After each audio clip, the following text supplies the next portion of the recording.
One small step for film. One giant leap for Interfellas.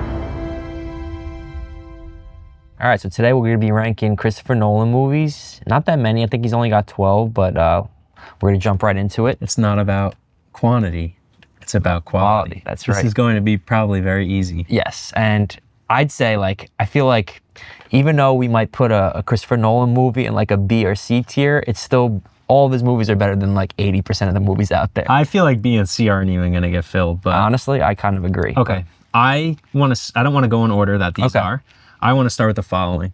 Okay. I don't know if did you get a chance to watch it yet? Just bits and pieces. Okay, so it's Nolan's first feature film. Yeah. He made it with his friends on like a budget of like $6,000. Shot it in black and white. I thought it was awesome. So I am going to give it S. Okay. Which I know is really bold, but it also proved that Christopher Nolan is from the future. And I'm going to explain why, because in the scene for one of the apartment clips, there is a logo of the bat signal.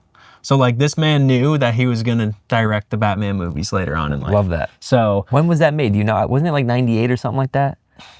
Yeah, I think it was late 90s. I don't have the exact date, but a while ago I decided to go and watch like his first film. Let's see how it was. And yeah, that's the only twists one I and have. Turns. It's like that movie walked so Memento could run. Okay. So definitely give it a shot. It's only an hour and 20, I would say, so worth a viewing. Okay. I thought it was shot extremely well for the budget they had. I love the black and white aspect of it. I personally thought it was a good choice, and yeah, give it a watch. Cool. So now I just want to do that. That's his first movie. Okay. So I'm like, now we could go in whatever order you want. All right. So I guess let's just go in straight. Yeah, just because. Yeah. So Batman Begins. I mean, I'm saying A. Yeah, I was gonna say A or B.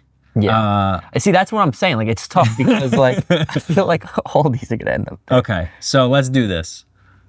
We went and saw it recently in IMAX, which was fucking awesome to see again. I remember not really enjoying it as much on like the first couple watch throughs, but going back, seeing Ra's al Ghul, Liam Neeson, all of the important lines he delivered, and it was a good movie. I just remember, I guess because The Dark Knight is so awesome. Well, that's what I was gonna say. Shadows. I was gonna say, I feel like it got slept on a little bit, only because of how good The Following two were. Like, I feel like Joker and Bane are like a different tier of villain than Scarecrow. Yes. So as a kid, like I feel like I just related to Joker and Bane more. But going back and rewatching, like you said, one of the best origin stories. Yeah, oh yeah. Or adaptations, I should say. So definitely, yeah, I think it deserves A tier status. The only reason it didn't jump to S to me was the way that they had Scarecrow lose or get defeated. He gets the fucking tase and goes, ah! Yeah, he screams. And it's like a little girl sound effect. And then he rides off into the mist and it's like movie ended. I'm like, it's a shame that's too. How he gets defeated? It's a shame too, because Cillian Murphy's a great actor. Great. I just feel like they kind of set him up for failure with the way they wrote this game. 100%. I think that giving him more of like a terrorizing aspect to it would have been awesome. That's why you really didn't see him utilize much of his powers. That's what I was gonna say. That's why I hope, I don't know if in Batman Part 2, I hope Matt Reeves gets a Scarecrow adaptation. In that world? I feel like gritty. Yes, because like it'd be like Arkham. Well, it's funny you said Arkham, because whenever I think of Scarecrow, I think of those like side Arkham missions and all those things, because again, we grew up on those games. But yeah, I just felt like it landed a little flat for me in terms of not only his arc, but the way that they utilized his powers. So that's why I would not give it S. All right. Dunkirk. I mean, see, this is my problem. I love all these movies. For Nolan though, I feel like B. So it's funny because again, I'm between A and B. But for me, it didn't resonate the same as all of the other movies on the list and the other movies he's accomplished. But I loved his storytelling in the 3 different POVs of air, land, and sea. Yeah. You know, Tom Hardy is the pilot. Brief cameo by Cillian Murphy, but then Harry Styles is in it, acting debut. No, I mean, that's just another movie that like you forget about in terms of all the war movies. Everybody thinks of like Saving Private Ryan or Hacksaw Ridge. You kind of forget about Dunkirk, but... Well, it's funny you said Hacksaw Ridge because I think it came out in the same, I don't know if it was like the same era. I mean... Within a few years. Within a few years window. Like that 1917 and that all I get mixed up. Yeah. And I also feel like that movie not that it doesn't feel like a Christopher Nolan movie, but it doesn't have the same level of impact for my personal taste as the other movies on this list. I mean, some of the coolest shots though. Oh, like yeah. the beach scene when they're all crowded down while the fucking... Yeah, they're setting off. Yeah, no, again, a great movie. I think what is helping us really now is in comparison to other Nolan. Yes. This isn't a tier list in comparison to movies in general. Yes. So I definitely agree with putting it in the B tier. Okay. This is easy. S. Inception, and I don't know, like the last 2 year and a half, I've rewatched it like 3 times, and every time you watch it, it gets better. And you see something new that you didn't. It's really so genius, Yeah. like right away, and like what a concept to write a dream within a dream. How can you control your dreams? A lot of people, I mean, even me, like I love the thought process of what goes into our dreams to have them be able, and what a stacked cast, like holy shit. Oh yeah. DiCaprio, Hardy, Joseph Gordon-Levitt. Dude, everybody's in that movie.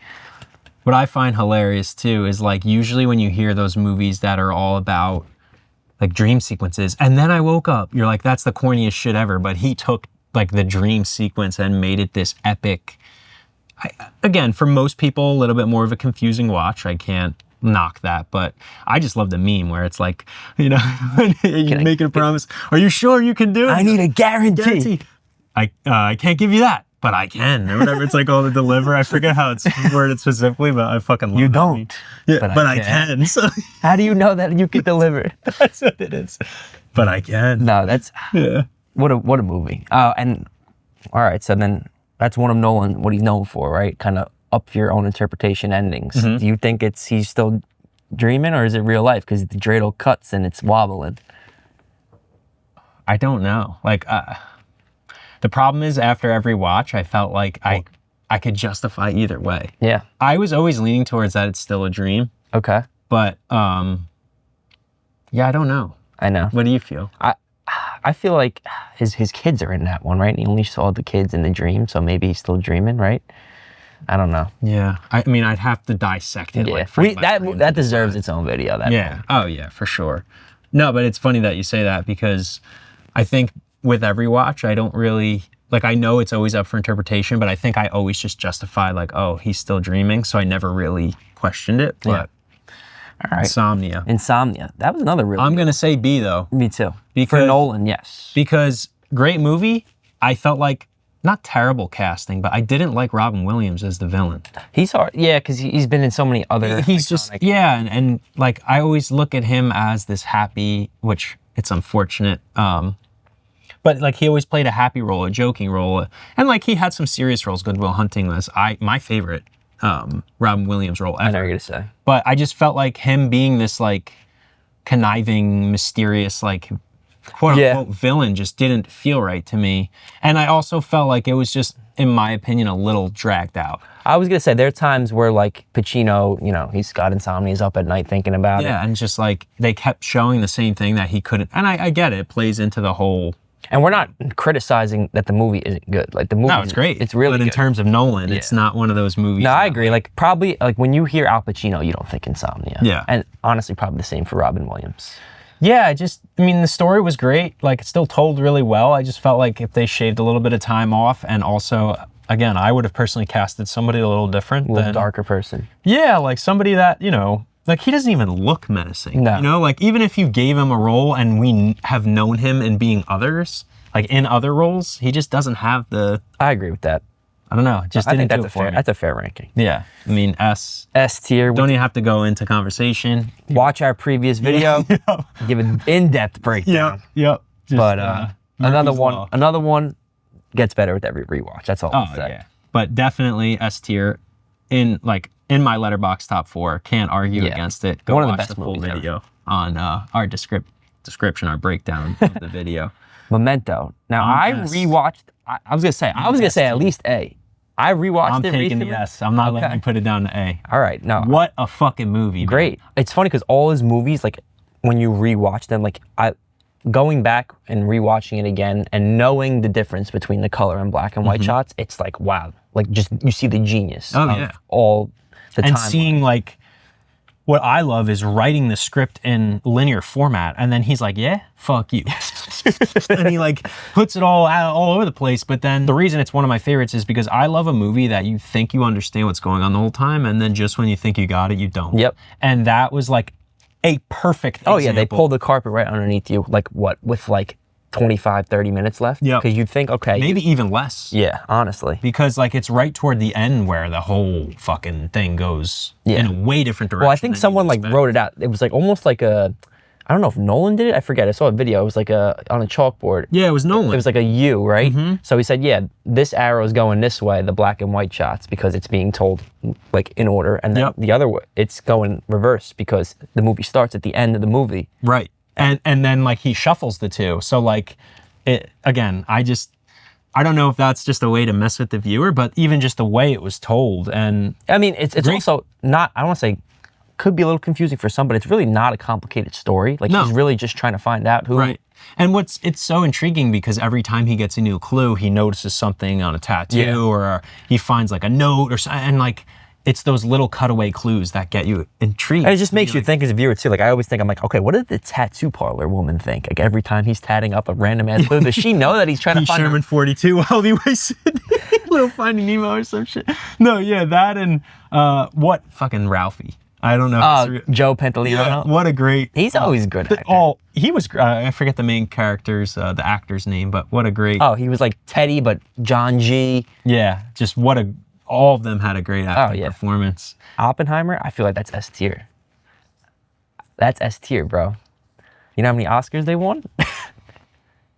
Dude, Cillian Murphy, Best Actor. Emily Blunt, Best Supporting Actress. Ludwig Göransson, Best fucking score. Job. Seven Oscars. You gave me S for Memento. I'll give you S for Oppenheimer. Okay. Personally, I would put it in A. I mean, listen, I get it. For someone who's not like the average moviegoer, who's not like a film buff or a history nerd, I could see not, because it is long. It's 3 hours. And I love history. I just felt like it. I don't know if that's why. I wouldn't even say like the length of it was my critique.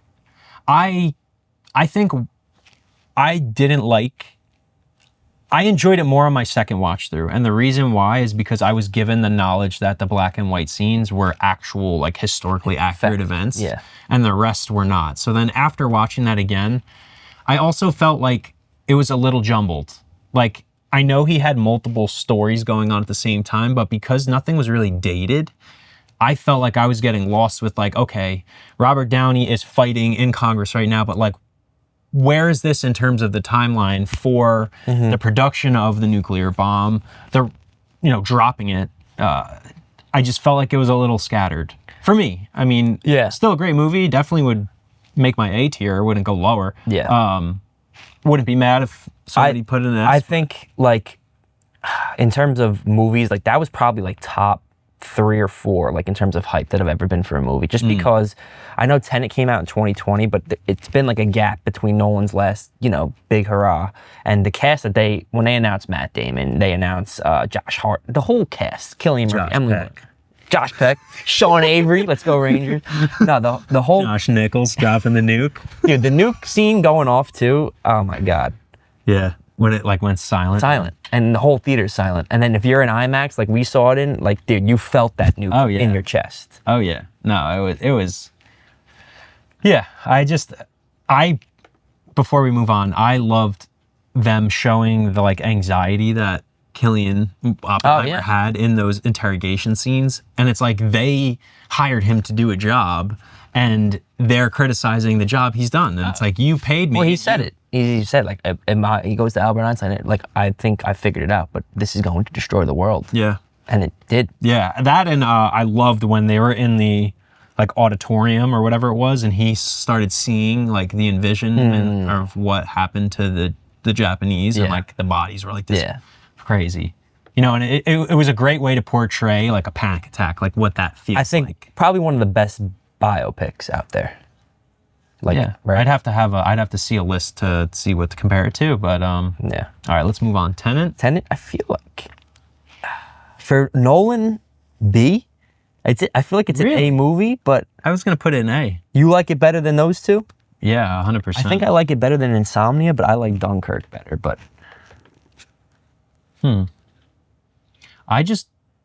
I don't know. I mean, I watched it recently, and I just really enjoyed the whole. It is really. aspect. I mean, that's the problem with this. It's hard to. I'll give you A. Okay. No. For your next car? Shut up. Again, another one of those movies where you could be really confused, and the concept is a little, not the overall arch, like, okay, you're inverting people, but in terms of applying the laws that Nolan sets, you're like, okay, how does this work? But Yeah, no, there were definitely some moments, especially when he goes through, inverts himself, and then like he travels technically backwards because time is in reverse, and sees himself pass over like the 1/3 tesseract, fucking, I don't know, that's the word that I'll use for the algorithm. But then like, it's like a reverse of him in reverse. It's overwhelming. Yeah. That's what I'll say. yeah, like, I mean, the movie comes out of the gate almost like The Dark Knight, and we'll get there. Like, dude, that fucking That scene, opening sequence, I'm like, I'm fucking ready to lock Sick. in. Yep. it isn't until like 45 minutes in where they introduce them into the inverted world Yes. where things start to get a little, because even still, like I said, you're like an hour into the movie. There's still like an hour and a half left, and you're in like an important part when they're like with the wife, and they're trying to like go on the highway, trying to Save her. secure the the third painting piece. and the third piece, exactly. Like up until the point of where they finally realize, okay, this guy is operating in the inverted space, which is why he's ahead of everybody else, which is a little, again, confusing saying, because that's like he's living in the future, but like making his future decisions by traveling into the past. Yeah, it's crazy. But what I will say, my favorite part about the movie was when they, at the end, clocked and they sent two teams. the One 10 team went minutes. backwards and one team went forwards. And it showed, I guess, like they were able to commune back and forth, and also like whoever was forward was able to tell the people in the past to like fix their mistakes almost in a way. Yeah, I really liked the villain. I thought he was pretty good. Yeah, Kenneth Branagh, a great actor. Yeah, I really enjoyed it. I know a lot of people have.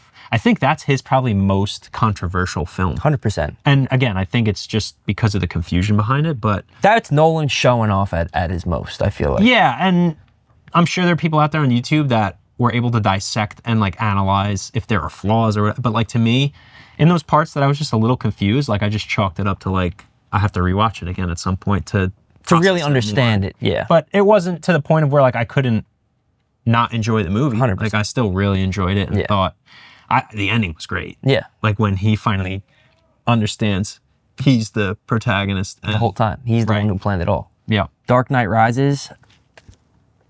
See, for me, like, I love that movie. But I love The Dark Knight Rises.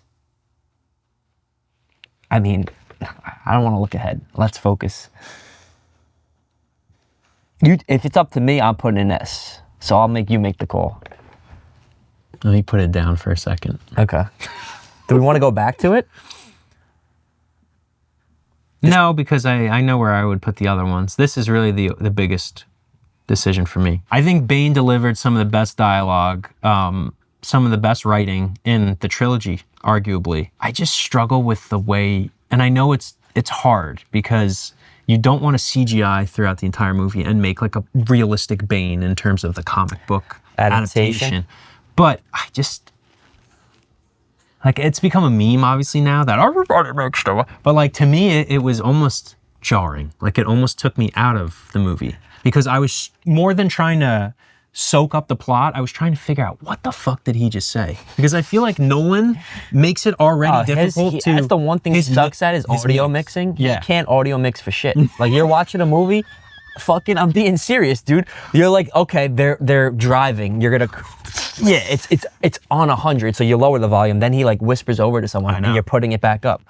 I know, and like he always says that he doesn't want the dialogue to have, but it is a pivotal. It thing, is pivotal, right? You're writing these amazing, and these actors are delivering it in such.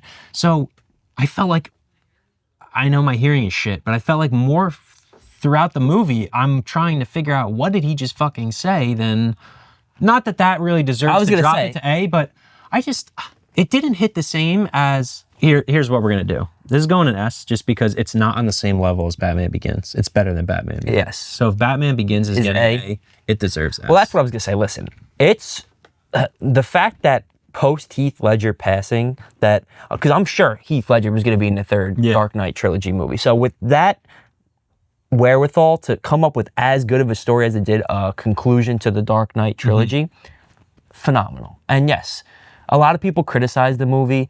Maybe they criticize the fact that Batman's not fighting in as much of it as you would have liked for a third and final act. But his comeback storyline with the pit, literally, like chills. Like when he makes that jump, like I'm fucking chanting in my living room.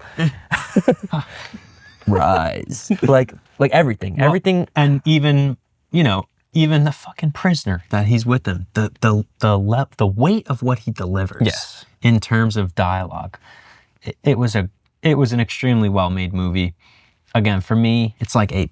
If there's an S and an A+ and then A, I'd put it there. Okay. Because I also like it more than Oppenheimer, though. So, like, I guess in terms no, of you know what? list, I agree with that. So, it deserves S. I mean, this is an automatic S. Yep. My favorite movie of all time. Best acting performance all time. Best superhero movie ever. Enough said. clothes, whack. Shoes, whack. That's Way he dresses, whack. Yeah, just the duality of the entire movie, and You don't even have to like superheroes to no, and just the whole. There's not one thing wrong with that entire movie. like perfect movie. I couldn't tell. The one change: get Maggie Gyllenhaal out, make Rachel Dawes hotter. I know they recasted Katie Holmes from the first one, but we're gonna dive into this movie at some point. Yeah, no, 100%. I just think it's a perfect movie. It's Perfect. Yeah. Like I remember as a kid, because 2008, so we were 8, 9 years old. I remember like in the theater, like Jim Gordon's son. Because as that young, like you're just really there for the action. As a kid, you're not understanding every line. So at the end, I remember looking over and I'm like, why are they chasing Batman? And because he's not the hero we deserve, he's the hero we need. Yep. No, 100%. And like I said, I found the Joker, and obviously Heath Ledger's performance was literally amazing, but I also found me enjoying his character arc more than Batman. In that movie, Yeah. 100%. Yeah. Yeah, we'll make a full dedicated video Deserves on it. The Dark Knight, because it's obviously in your top 4, and rightfully so. Yeah. And then the last one, The Prestige, I think it's S tier as well. Yeah. I will preface it with this. I knew the plot twist 20 minutes in. Yeah. Yeah. It did not Hit for trick you? me. Okay. That's impressive. It was like one of 2 or 3 possibilities as to what was going on, and I was like, okay. Well, it's funny because they just announced today that for the 20th anniversary, they're re-releasing it in January in IMAX, which will be cool. But you don't really see, it's funny because Nolan, he sticks with like the same actors in every movie. And Hugh Jackman's like the one guy who like, it was almost like a free agent. Like they got him once and then that was it for him. But no, I mean Christian Bale, Nikola Tesla, awesome job. just wasn't Michael Caine in that? Michael Caine, Scarlett Johansson, like, I don't know, like a lot of people think that's his best movie. And honestly, like for me, I think it might just crack the top 5, but yeah, I mean, looking at that S tier list, it's definitely not in my top 5, but it was a great movie, and I don't want to take anything away from it because I really enjoyed it. Even kind of being able to see through the plot twist, it was a great movie. yeah, It was great. no, it's hard to. I don't have much to criticize. I love how they also foreshadow it with the actual magic trick. with the bird. Yeah. Yeah, no, that's, And I think that, and we won't spoil it. yeah, but I think that it's just classic Nolan. Like, he does such a good job with interweaving these stories and these themes, and then like having it play throughout the entire film in front of your face, and then like at the end it all making sense. It's so cool. So yeah, I'm happy with this list. I really am. I had a feeling that none of them were gonna really drop low. No. My only change, and honestly, after rewatching it 2 days ago, I can even agree with you. My only change would be putting Memento in A, only because I would drop Oppenheimer, so we're kind of both on the same. cool. The Odyssey's coming out. We're fired up. We can't wait. We got IMAX tickets. It's gonna be. I don't want to call it shot like fucking Babe Ruth, but I think it's gonna join those S tier movies. Yeah? I hope so. I'm seeing all the Lord of the Rings comparisons, and I'm getting very excited, but I also am trying to go Ground yourself. Again, I haven't seen a single piece of content, one ad, seen nothing other than the tweet that I put on our story that just says, this is just as good as Lord of the Rings. So That's high praise. So Like, yeah. So I'm very excited, and I think it's going to be great. So yeah. So we're gonna go and see the Odyssey tomorrow. Really excited, and hopefully it does solidify itself in the S tier as it should. Yeah. And hopefully you guys go see the Odyssey and let us know what you think in the comments. Yeah. All hail Christopher Nolan. Yeah. If you enjoyed this episode, please subscribe and check out our other episodes.